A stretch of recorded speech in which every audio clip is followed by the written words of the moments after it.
If you're watching this video, that means that you're probably asked to write a recommendation letter, right? And I know right now you're probably dreading what are you expected to do. So in this video, I'm going to be talking about writing recommendation letter for Masters and MBA programs and how a recommender should go about doing so.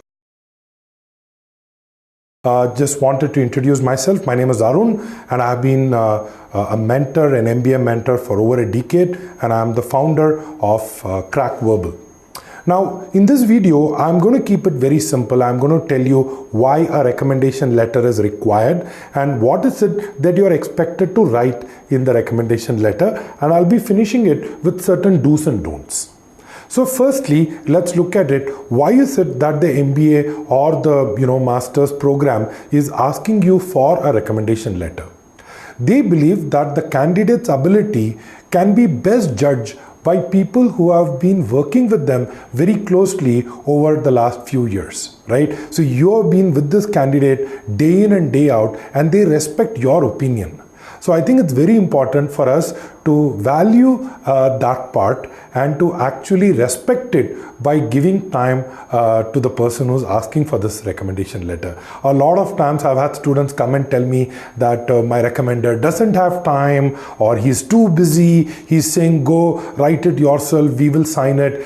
In my humble opinion, I think if someone has worked with you for some time, the least you can do is take out some time. It is not going to take you more than, let's say, half an hour to do this, right? But I think it will go a long way in helping that candidate get into a program of his or her choice.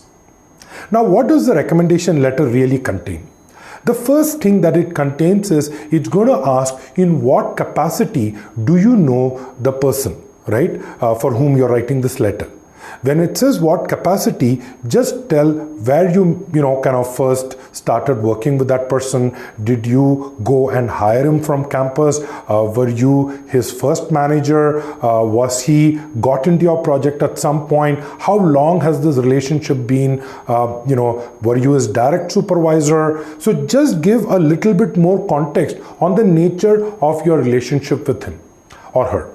And you could also throw in some more details. For example, if this person joined your company as a fresher, you could say that he was selected as one among X number of people that you interviewed. This will also show that person in good light. Now, the second question is usually around the strength of the applicant. Now, the strengths are usually misconstrued, and a lot of times recommenders go they just go all out and they start writing a lot of positives, a lot of adjectives. Now, what happens is when your letter is being read by someone, there is a cognitive overload, right? There is only so much time they are going to spend on reading that letter, which means we need to stick to maybe 2 or 3 top traits that you think is unique about this person. The fact that this person is hardworking or the fact that this person is smart is almost a given. Try to pick something that is slightly more nuanced, right? For example, you could say that, I really liked the sense of ownership that this person had. And for every trait or every quality that you're talking, please make sure you're also giving a strong example of why you think that trait is so. Otherwise, by itself, it will make no sense. The fact that you worked with the applicant closely comes through with such examples. Third question, slightly thorny. It says, tell us a time when you had a constructive criticism or advice for the applicant.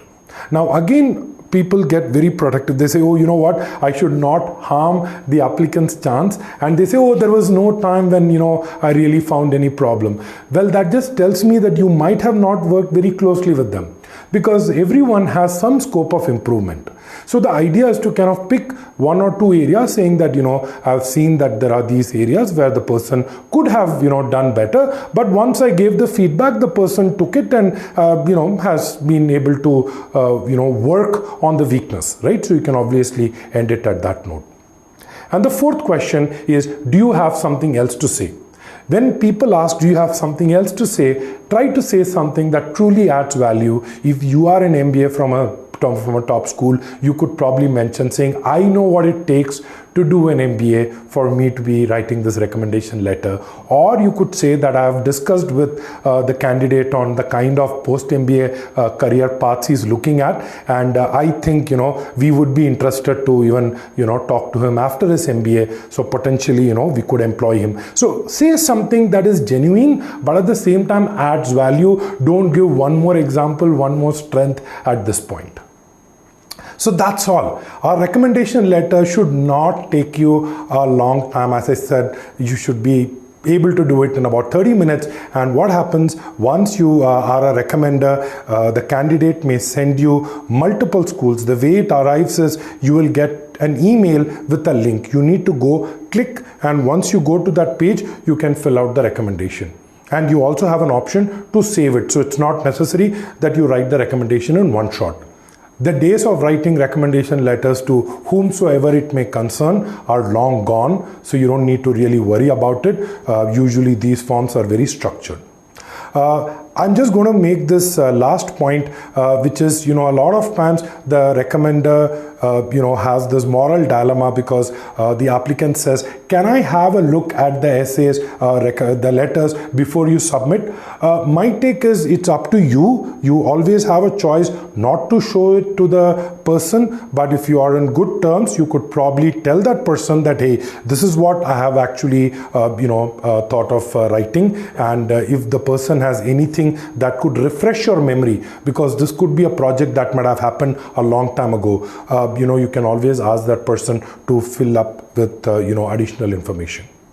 So I hope this video made it easier for you. In case you have any questions about the MBA application recommendation letters, please let us know in the comments below. And as always, if you think an MBA is on the cards, if it's something that you've planned, go ahead and subscribe to our channel. We bring out a lot of updates on tests such as GMAT, GRE, as well as MBA and Masters Abroad.